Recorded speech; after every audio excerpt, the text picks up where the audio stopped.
Pokemon Let's Go Pikachu and Eevee is a video game published by Nintendo and the Pokemon Company and developed by Game Freak, a video game remake of Pokemon Yellow for the Nintendo Switch, where the game has been sold over 15 million copies worldwide since they debuted on November 16th, 2018.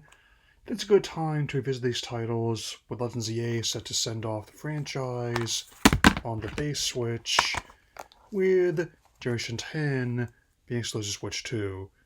Here is how these games reimagined a fan favorite. So, let's begin.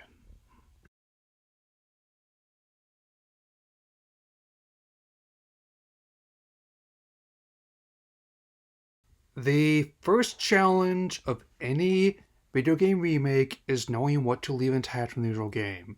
This is even trickier to get right than remaking a movie or TV show, as a game is more active engagement than the passive viewing of other works.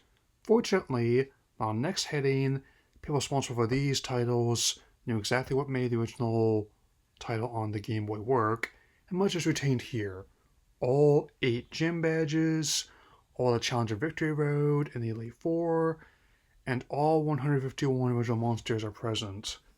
Here is a good moment to transition to my next point.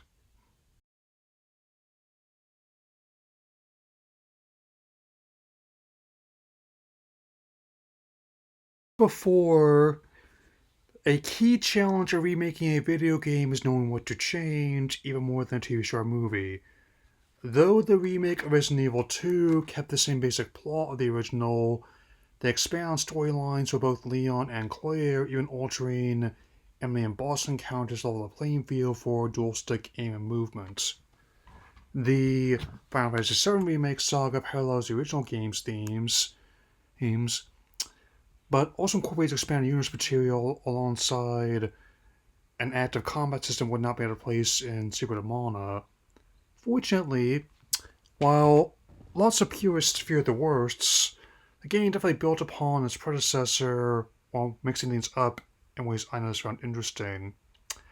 On top of the obvious influence Pokemon Go had in terms of design and catch controls, my only issue with the Pokemon Plus was importing a second one from Australia after it sold out stateside, hence this copy of the game here.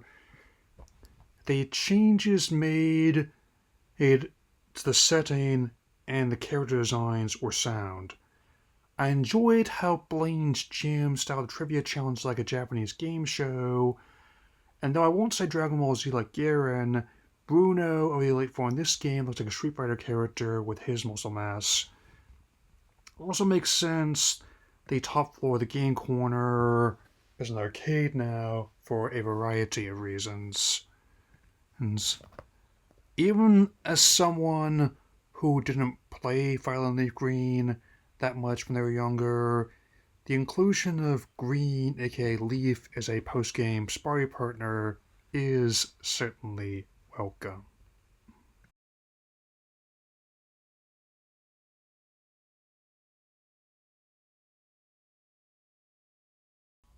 For all the ballyhoo of a realism in games graphics, going the stylized route has long been undervalued in my experience.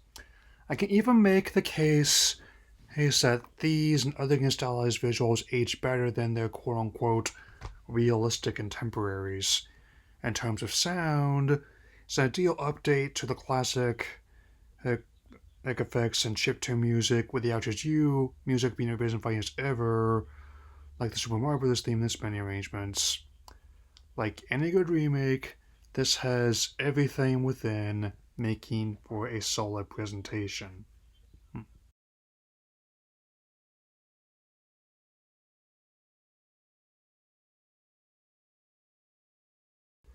As any long-running franchise continues, it's a tricky balance to bring in newcomers while also appealing to the old guard.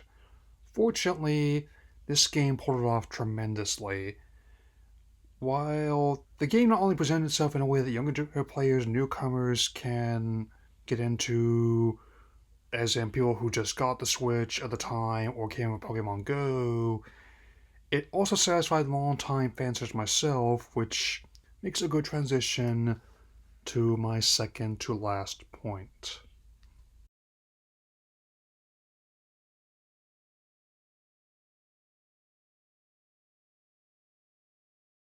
Though many purists have dismissed this the game fit the mold of its source perfectly. Simple enough to pick up and play, but tough to truly master. While they may have injected a new rival trace to present everything else, from Mega Stones to new special moves, are the perfect way to show hidden depths in plain sight. As with every, as with many other first-party Nintendo games with Mario, Zelda, Metroid being key examples of that. And the Mega Evolution is still a recurring feature, which I'm glad is still being worked into previous installments and gives me a good spot to help wrap this up.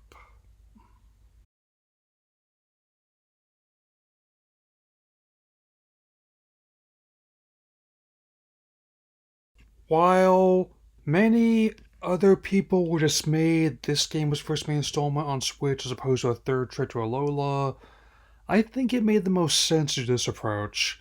It's easy to forget that every game in the franchise is someone's first, and there's scores of people who did not play Yellow on its first release. With this game being a solid critical commercial success, it kicked off the most successful of the franchise's original Game Boy.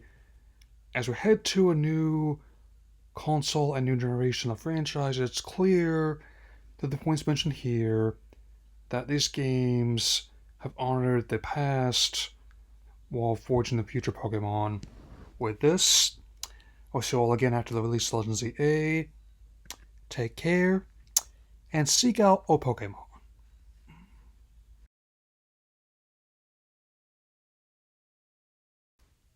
Pokemon Let's Go Pikachu and Eevee are a video game remake of Pokemon Yellow for Nintendo Switch, published by Nintendo and the Pokemon Company and developed by Game Freak. With the game having sold well over 50 million copies worldwide since the debut on November 18th. Okay, get this again.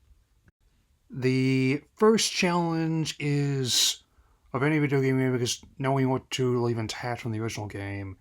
This is even trickier to get right than remaking a movie or TV show, as the game has more active engagements than the passive viewing of other works. Fortunately, while on the next heading, people responsible for these titles knew exactly what made the original title on the Game Boy work, much is retained here. All